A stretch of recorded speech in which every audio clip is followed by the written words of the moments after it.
So that connection with the farms, and our markets have become a community place. It's a gathering place. People come, they come, they stay, they come back. And we make it so that it's a place they want to come back to. And we have children that have grown up with us. I remember last fall when I came in and judged your pie baking contest. Right. And some of the best entries were from the kids. May have had a little help from mom and dad, but they made some good pies. And there's another example of connecting with the community. It's a simple little thing. We did a pie baking contest. Jonathan unfortunately had to eat 42 pies, or pieces of those pies. It was a good day of eating. Yeah, it was.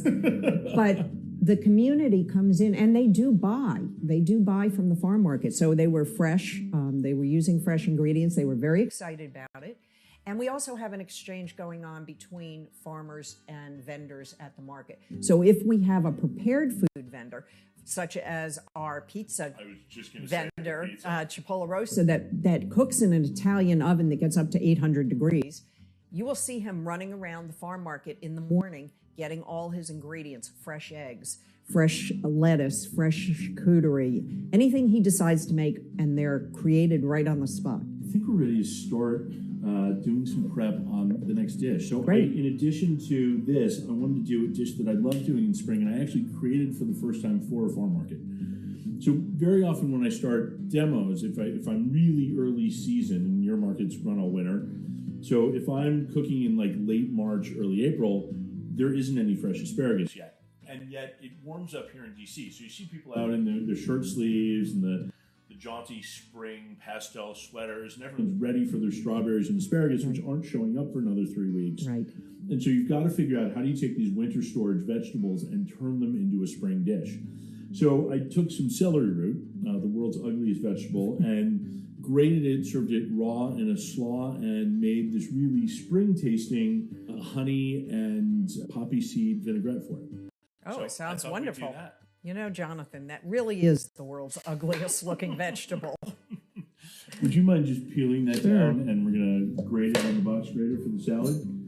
It is. You have to cut all these roots off, and it is actually a celery relative. So the roots grow down, and the celery stalks grow up from the top, although it's not a celery that you would eat like the stalks that we're used to. The stalks of this plant are sort of bitter and a little too fibrous. Right. But once we cut into it, we get that beautiful white milky flesh that is kind of like a celery and potato had a baby. So we'll grate that down and use that for the slaw. Where'd you get these? I got those from the farm market over the weekend. Oh. You know, I always get such cool stuff at the markets. And my former life was in horticulture, so I still have a lot of connections back to growers, and there's this neat organization called All America Selections that evaluates new seed introductions. So I'm always hearing about these cool new varieties, but you're not going to see them in the grocery store. So I grow a few in the backyard every year, but I love going to the market, and you'll see things like fairy tale eggplant, which was one of their winners, Carmen peppers. And there's one I found this year from Rob at Young Harvest. He's growing this habanero that is just sweet. It has no heat to it. It's called Roulette. Mm-hmm. And that was an All-America Selection winner just a couple years ago. Yeah, he's done a lot of work with their seeds. Yeah. It's grown some amazing things. You know, one of the things is that very often because they're evaluating this for both home gardeners and farmers, a lot of diversified farmers don't have, an entire 3-acre field that is perfect for peppers and a whole nother one that's perfect for their eggplant. They're growing everything on a smaller farm. And so these varieties that work really well at home are also really good for a diversified farm where they're putting a lot of crops in a smaller space. Do you know sometimes some of our patrons will travel around the world and they bring back seeds for Rob to try? That, again, to me, is that whole community part of the farm market. So for this vinaigrette, we're going to thicken it up by grating down some onion on the box grater. I am doing this over here because you have an interesting onion allergy. I do. I sneeze. Every time I cut onions, I sneeze. It makes for an interesting dinner prep. So by grating it down, this, again, is the thickener rather than mayonnaise. We get a nice, thick pulp in here. Ooh, that's a sharp onion. I often get asked, what do you do about the crying with the onions? And I have tried everything. I've tried lighting a candle. That doesn't seem to work. Holding the matchstick between your teeth doesn't work. Running it under cold water, putting it in the freezer first, does not work. The one thing that I found that does work, that is strong. Is, I can smell it over can here. You smell it there? Yeah. The one thing that does work is wearing goggles, but that's not particularly sexy when you're outside doing a live farm market cooking demonstration. So I have two strategies for dealing with onions.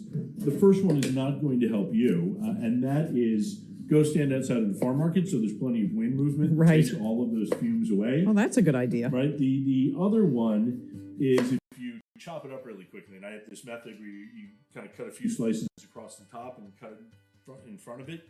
By cutting it up quickly, you at least get it off your cutting board fast enough that it doesn't have a whole lot of time to make you cry.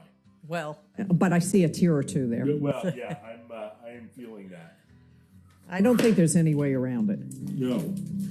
So in here, it's poppy seed dressing. So we're going to put in a couple good tablespoons of poppy seeds. Measure carefully. I will tell you when I learned about measuring in your hand, just kind of getting a sense of what a tablespoon and teaspoon look like, it saves so much time. Oh, it does. Or as your grandmother used to say, just a pinch. Exactly. Right. Learn what a pinch is. Measuring just always seems to slow recipes down and make them less fun. Right. We're going to put in a little bit of sweet Hungarian paprika. And speaking of people bringing something back, I actually had someone at the farm market bring this back to me on a trip from Hungary and give it to me. It's the best paprika I have. There you go. And then we'll give a good drizzle of honey. We need lots of honey in here because the onions are sharp. And to taste the poppy seeds, you need some sweetness. And while I often try to cut the amount of added sugars that I put into something, in this case, they really serve a purpose. Go ahead and use them. And honey is one of the better ones you can use. Yeah, I'm not going to be too worried about a little bit of honey in there. Put in a pinch of salt, cracked pepper, and I always get my mustard seeds whole. I often get asked how long can I keep my spices around, and the short answer is you really should toss them all at the end of the year. The longer answer is if it's green or was green at one point, bay leaves, thyme, that you have about 1 year and then they absolutely have to go in the trash. Right. If they're pre-ground spices, maybe you can get to 18 months, especially if you toast them a little bit first. Mm-hmm. But if they're whole spices, I feel like you can almost get 2 years out of it. And so I always buy whole spices. This is some whole mustard seed, and I'm just going to put it in the mortar and pestle. And I have a nice big one because between the weight and the size, it's much easier to get this done. And if you can't find it at your local cooking store, I will very often order it online and put a big one like this. We brought ours back from Mexico. Oh, And we got, they're gorgeous. Smoked that day? Yeah. So this goes quickly. I have people who use coffee grinders for it, and my problem with that is the coffee grinder just takes a lot more work to clean. So I'd rather do this by hand. Yeah, I like that. So in that goes, we'll put in some vinegar, and I always like using a sherry vinegar for this. It's kind of middle of the road, acidity, nice complexity. And I used to do this with a vegetable oil because I wanted a fairly neutral oil that didn't have really strong sort of olivey, fruity notes to it. But I have since learned that you can just get milder oils. Right. So I'm going to use an olive called an Hoja Blanca today. Ooh. And we'll drizzle this in. Quick emulsion. We'll get a nice thick creamy vinaigrette. This is definitely a place where you want to use some extra fat to balance out the onion in there and the acidity. And we will be ready to dress our vinaigrette. And this is your second emulsion of the day. This is my second emulsion of the day. All right. I think that looks good. That looks great. If you want to finish grating that, I will start cooking our beef, mushrooms, and asparagus. Sounds good. I love asparagus, and I love it. And I just used them for Passover. You can take all of your old recipes that Grandma had or your mother had and bring them forward no pun intended, to the new day of using farm fresh ingredients. And you can still keep the traditions going. My dad a few years ago, we switched Christmas Eve dinner to our house, and I took it over, and he was really nervous about this. He was worried that I was going to do all this sort of chefy, fancy stuff. And he got more and more nervous as we got to the holidays, and I finally said, "What's going on?" He just goes, "This has been my tradition my entire life. I don't want this meal to change." And so I thought, you know what? I'm going to figure out how to take this meal with good, fresh ingredients, there you go, even in December, and prepare them well and sort of treat them in a way that's a little more modern, but still serve a meal that my great-grandparents would have recognized. How did you and Mitch get started with the farm market? Well, it was sort of a fluke. We tried to retire. That didn't work very well. And Mitch had been in the food business for about 50 years. He started in the farm market business. Really? And he did. And I knew about the ice cream. Yeah, he read about a small little ice cream distributor or manufacturer in New York called Haagen-Dazs. And long story short, brought it to the East Coast and distributed it there. But his first love was farm markets, and that's how he started. And when he retired from doing the distribution company, he said, "I think we should have a farm market in Bethesda." We didn't have one. Right. And so we started one, and fast forward 12 years later, we now have 3. And I left my job to come into it. We both love to cook. We don't eat out very often because we get all this great food from the farm market, and there's nothing better than cooking and pleasing yourself. So we love it. We love the relationships that we have with people and food, and it's become a great love of ours, and I don't think we'll ever retire. I'm hoping not. I hope not, keep too. shopping at those farm markets. Before I really started cooking with farm market ingredients, I had this idea that I think a lot of us have, that there are foods that are commodities, right? So you think of I know I need to get a farm market tomato. There isn't a single good tomato in the grocery store, but you think, well, I mean, eggs, beef, it's all the same, right? No. Jason and I went on a diet years ago, and worked really well. Thank you for asking. And we were eating all of these hard-boiled eggs for breakfast. And one week we ran out and had to go to the farm market and get a dozen. So we cooked those up. While we're cooking, one cracked, and we ate it right away. And Jason turns to me and he just goes, "Oh no, this is what an egg is supposed to taste like, isn't it?" It's not only the taste, it's the way the animals are raised, so that we know where the meat's coming from, where the chickens, where the eggs are coming from, how they're raised. So you're getting the best quality, the best, these are animals that are raised on grass, that are cared for and loved, and we do have the best. I often get asked at farm markets how important is organic to me. And my answer to that every single time is I don't worry about it. And the reason I don't worry about it is because I talk to farmers. So I know that organic certification is really expensive. Exactly. And that a lot of these farmers at the farm markets are far exceeding organic standards, even though they're not certified. That's entirely true. Right? It takes 2 years to get certified, so you've got to spend that money for 2 years and make it through before you can charge those higher prices. So I always say to people, at the end of the day, I know that if I am going up to a farmer and they are selling me a product, they've got to look me and all the rest of their customers in the eye every single week. That's right. And they're also feeding this food to their children, their grandchildren, their families. That's a major point. Right? They will not serve you anything that they won't serve their families. And I figure if they will serve this to their kids and they think they need to use a little bit of a chemical to get this thing grown in the market, I'm willing to trust them on that. Well, you do know that organically grown doesn't mean no pesticide. It's a different kind. That smells exquisite. We're almost I think there. I'm getting hungry. We're about ready to eat. I'm going to get a little bit of garlic, mix a little bit of this up to throw in with the mushrooms, and then we'll just get the pan deglazed. Oh, sounds wonderful. With mushrooms, you always have lots of little brown bits in the pan, so the best part. We'll add a little splash of some cognac and a splash of some chicken stock, and deglaze it, thicken it up with a little bit of cold butter, and we'll be ready to eat. That sounds like a plan. I'm ready. Ready to eat? Oh, this is good. Oh, it looks fabulous. Fabulous. So, Jonathan. Yeah. How did you get started doing this in the farm markets of all places? 8 years ago, I was director of marketing for National Trade Association. Had been married for a couple of years, living on Capitol Hill. Kind of,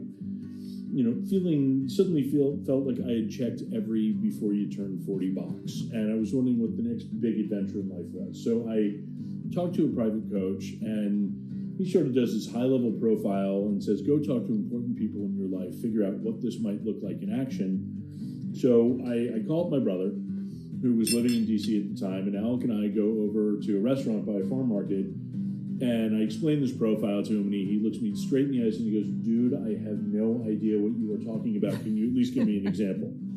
So I said, well, you know what? When I shop the farm markets on the weekends, I always think if people knew what this food was and why it was so special and what to do with it, they would bring more home and have more fun. And he asked the magic question, which is, so what are you going to do about that? And here I am 8 years later, full-time career, and I still spend almost every single weekend cooking at a farm market. It's truly amazing. I love your book, Thank cookbooks, you. And I love having you at the market. And I know that all of our patrons really learn a lot because you're not just cooking, but you're telling them stories that resonates with them, and that makes them remember things. Right. And you're giving them hints, and I've learned a lot since you've come to the markets. We have patrons, by the way, who are now following you. So they will come to me and they'll say, when's the chef coming back? When's the chef coming back? And I don't think it's just because you cook fabulous food, but I think it's because you have connected with them and you have really resonated with what this farm market is all about and what food is all about and what you're all about. Well, they have definitely connected with me. I mean, when I talk about the community experience for me at a market, it is definitely about seeing those familiar faces. Well, we love having you there, so thank you so much. Absolutely. I'm looking forward to cooking there this weekend. I meant to tell you, I got an email recently. I did this vinaigrette.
Hi, I'm Jonathan Bartzig, a storyteller, cook, and author. I'm inspired by the fresh seasonal ingredients I grew up eating from my family's garden, and today find at local markets. I love cooking with people, both at those same markets and in the Washington, D.C. home that I share with my husband Jason, that we fill with friends and family. I believe that life can and should be lived with joy every single day. I find that joy by preparing a simple meal, setting a table, and sharing it with the people I love. And I want to share it with you. I'm Jonathan Bartzig. Welcome to my kitchen. My pantry needs a bit of restocking. So I'm here at Seasons Olive Oil and Vinegar Tap Room to do a little shopping and meet up with the owner, my friend Soraya Aguilar. I'm excited to be cooking with Soraya today. She's in the store. She's actually in the back real quick. You want me to grab Yeah, her? please. Good morning. Good morning, Soraya. How are you? Good. How are you? Good. So good to see you. So nice to see you too. I am so excited to cook with you today. Me too. I can't wait.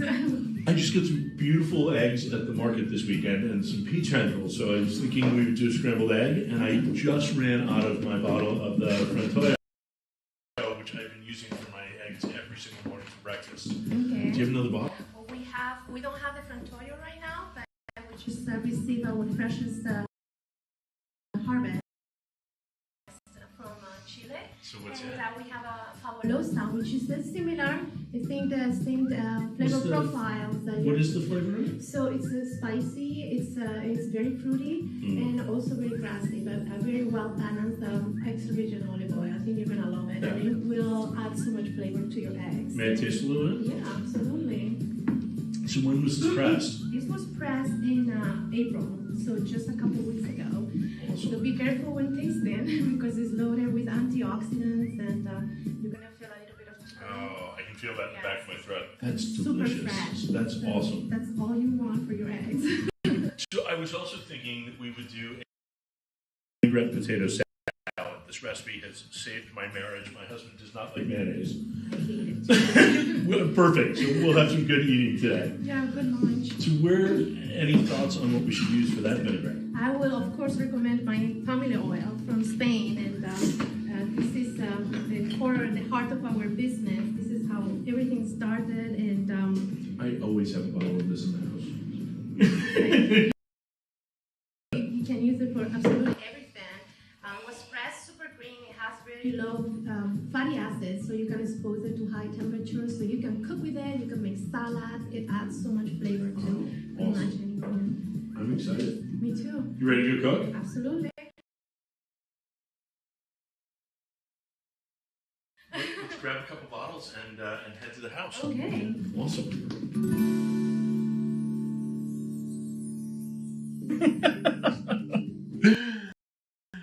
These are so good. You're from Spain, right? They are. They come from Spain. We have so many different types of olives, and they are part of our diet. Today we have here some manzanilla. They're called manzanilla, and we have some gorda olives, and you can eat them raw. Eat them. I'm going to. Throw them to your food. So make food and extra with them. You can do so many things with olives. So big. They are so big. One of my first memories with olives is with my great-grandmother, because she taught us how to pickle them and how to, because the olives are a fruit, they are stone fruit, and you go to the trees and you pick them, but they are not, you cannot eat them right away, they are very big. You can't eat them fresh. No, you cannot. You have to cure them. So you pick them from the tree, you take them to your home, you add them to water, and you have to change that water 2 or 3 times for at least 4 days until they lose the 2 or 3 times a day? 2 or 3 times a day for at least a week, for a whole week, until they become very sweet. And right after that, you can add condiments, you can put orange peels, you can add lemon peel, or just eat them with salt and lemon juice or vinegar. We have so many wild vegetables that grow close to the olive grove, like fennel. So we use the fennel as a condiment for olives, and we use so many delicious thyme, rosemary too. So Yes, it's one of our favorite snacks for sure. That sounds awesome. There's no a better way to start the day There was some olives. than with olives. Absolutely. I think these potatoes are probably not fine. They smell good. Don't they smell? Yeah. You know, it's so funny. I always thought potatoes were just kind of this starchy base to throw fat at and salt. And a few years ago, I was at a farm market, and one of the farmers told me that he had this really flavorful potato. And I said, "Damn, there are no flavorful potatoes. Like, it is just starch that you throw other flavors at." And I tasted it, and they're so flavorful. I always feel like there are all of these farm market foods that we kind of know taste better fresh from the farm market, right? Like tomatoes, corn. But when you start to get into things that you think of are just staples, butter, potatoes, and then you realize that those in fact taste better too, it's amazing. And these are good. I just want them at the point where I can stick a paring knife through them and they don't crack. And these cool. Have you start to cut these up while I make a vinaigrette? Absolutely. Awesome. Let me get you a cutting board. So I'm gonna take some garlic and chop it up, mince it, and we'll throw it in with the hot potatoes. And that way, the hot potatoes will release some of the oils from the garlic, and we'll get more garlic flavor. I often make this in the spring with garlic scapes once they're available, but I did not see any at the farm market this weekend, so we're just gonna chop up some whole garlic. I will chop up some extra because we're gonna make a vinaigrette. I love vinaigrettes. I often call them the single most valuable recipe that I know. The one I get asked for more than anything that I serve to guests in my home. And I feel like every time I make one, somebody asks for the recipe. Makes your food happier, for sure. It definitely makes the food happier. And more flavorful. I love this recipe. So in addition, I mentioned to you earlier that my husband hates mayonnaise, but I also feel like in the summer when you're doing a potato salad for a cookout, the ingredients, if you know, really good grilled meats tend to have a higher fat content so they don't dry out on the grill. And so if I have a good fatty short rib or steak or chicken thigh, and it's got some of that good rich charred flavor to it, I don't need a big mayonnaise-y salad on top of that. So I like the sharpness of the vinaigrette to balance it, the acidity. The other thing is if you're at a cookout for 3 hours outside, having a big bowl of mayonnaise sitting out in the sun doesn't always feel particularly food safe, and so the vinaigrette is just fine to leave out there. A vinaigrette has three basic components. You know all this, but the three basic components of a vinaigrette are something oniony, usually little garlic or shallot, something acidic, some vinegar or some citrus, and some fat. Olive oil, vegetable oil, bacon fat. And today we're going to start with some garlic, and I'll get some of this minced up, and we'll toss that in with the potatoes. How do you pick which olive oil to use for the vinaigrette? It depends on the type of salad that we're making. If we are today, since we're making potato salad, that's why we picked the family reserve because it's going to stand out and it's going to add so much flavor. But if you're making something like with a very soft leaf, like a nice lettuce, and you don't want it to be super spicy, then I will use like an arrachina because it's a more buttery, milder, and you don't get that strong, pungent, bitter flavor. So it all depends what you're cooking. There's an oil for every dish. For every dish. It's almost, we have to understand olive oil like wine. Like you would never eat a steak with the Pinot Grigio. You would like to have a steak with a Bordeaux, something that really it's a nice compliment to your food. I get a lot of people who ask me, what should I buy for olive oil? And I will tell them just what you said, which is that if you get really excited about olive oil, that learning about it, collecting oils, having 6, 8, 10 on your shelf can be as rewarding as getting excited about wine. Absolutely. On the other hand, if spending that much time on olive oil sounds like just the thing that is going to keep you from ever cooking at home, you should find one really good bottle that you like, cook with it all the time, and never worry again about it. And I always find that being able to go into the store, in fact, I was in there a couple weeks ago, and I was going to pick up a bottle, and Taryn said, "Oh, this year's production on this particular olive tastes really different from last year's, and so taste this instead." And I needed something that was just sort of buttery, mild, and I could use for everyday cooking and didn't have